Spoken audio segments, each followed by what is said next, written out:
আপনাদের যে ঊর্ধ্বতন কর্তৃপক্ষ আছে আছে না, সে বলছে এখানে আর কোনো প্রকার কোনো কাজ হবে না। আপনারা কমেন্টমেন্ট দিচ্ছেন আপনাদের অফিসার, আপনাদের যে ডিআইজি লেভেলে, এখন আপনারা কেন জোর করে দিচ্ছেন, আবার বলছেন জোর করে দিবেন। চাঁপাইনবাবগঞ্জের ভারত বাংলাদেশ সীমান্ত একটা নিউজ দেখছিলাম যে সেখানে কিন্তু বাংলাদেশের কৃষকের আবাদি জমির মাঝখান দিয়ে বিএসএফ কিন্তু কাঁটা তারের বেড়া দিচ্ছে। তো একটা জিনিস দেখে ভালো লাগলো যে বাংলাদেশের বিডিআর তারা কিন্তু শুধু চোখ দিয়ে দেখছে না, তারা কিন্তু বাধা দেওয়ার চেষ্টা করছে এবং এই বিষয়টা মীমাংসা করার চেষ্টা করছে। এর আগে দেখতাম কি যে বাংলাদেশের মানুষ কে যদি সীমান্তে হত্যা করা হতো, তারপরেও কিন্তু ন্যায় বিচারের জন্য বাংলাদেশের মানুষ বা বাংলাদেশের যারা আইন শৃঙ্খলা বাহিনী তারা কিন্তু এই ন্যায় বিচারের উদ্দেশ্যে তারা কিন্তু তাদের মুখ খুলতো না। তো ইদানিং দেখছি যে এটা একটু চেঞ্জ হয়েছে। বাংলাদেশের যারা আইন শৃঙ্খলা বাহিনী তারা কিন্তু অন্য দেশের যে অন্যায় অশ্লীলতা সেগুলো কিন্তু প্রশ্রয় দিতে চাইছে না। তো এটা একটা ভালো দিক।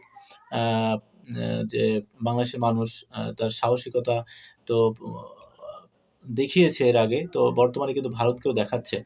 তো ভারতের আসলে লজ্জা নাই, যেটা দেখে বোঝা যাচ্ছে যে যারা তাদের বিএসএফদের তো আসলে তাদের নৈতিক যে শিক্ষা, সেই শিক্ষাটাই নাই, যে এই ভিডিও থেকে আপনারা দেখতে পারবেন। তো আমি এই ভিডিওটি আপনাদের সামনে প্লে করে দেখাতে যাচ্ছি, তো অবশ্যই পুরো ভিডিওটি দেখার জন্য আবেদন করছি, অনুরোধ রইল। আর আপনি আমার চ্যানেল নতুন হলে অবশ্যই নিত্য নতুন নিউজ জানতে বা নিত্য নতুন ভিডিও জানতে অবশ্যই চ্যানেলটি সাবস্ক্রাইব করে রাখবেন এবং ভিডিওতে একটি লাইক দিয়ে আমাদের সাথে থাকবেন। চলুন আর কথা বাড়াবো না, ভিডিওটি দেখে আসি। আপনাদের যে ঊর্ধ্বতন কর্তৃপক্ষ আছে আছে না, সে বলছে এখানে আর কোনো প্রকার কোনো কাজ হবে না। আপনারা কমেন্টমেন্ট দিচ্ছেন আপনাদের অফিসার, আপনাদের যে ডিআইজি লেভেলে, এখন আপনারা কেন জোর করে দিচ্ছেন, আবার বলছেন জোর করে দিবেন।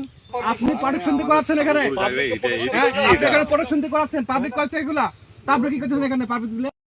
পাবলিক যদি আপনি কি করেন এখানে? না, এটা তো আপনারা কি কর্তৃপক্ষ জানাবেন, আমাদের ঊর্ধ্বতন কর্তৃপক্ষ জানান।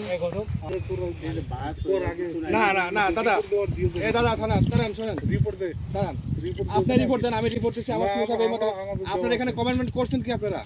আপনারা কি কমেন্টমেন্ট করছেন যে এখানে আর কোনো কাজ হবে না? এখন এইগুলো কি জন্য করতেছেন সেটা বলেন আপনি। আমি আপনাকে বলি কথাটা শুনেন। হ্যাঁ, আপনি জোর করে করবেন? হ্যাঁ, কেন? আপনার কি বিশৃঙ্খলা সৃষ্টি করতে চাচ্ছেন? বলেন।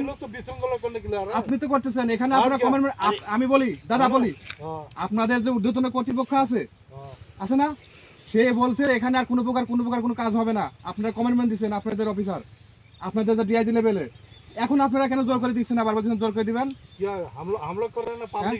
পাবলিক আপনাকে আপনি প্রোটেকশন দিয়ে করাচ্ছেন, আমার পাবলিক করেছে নাকি? আপনি প্রোটেকশন দিয়ে করাচ্ছেন এখানে, আপনি এখানে প্রোটেকশন দিয়ে করাচ্ছেন, পাবলিক করছে এগুলা। তারপরে কি করতেছেন এখানে পাবলিক দিলে?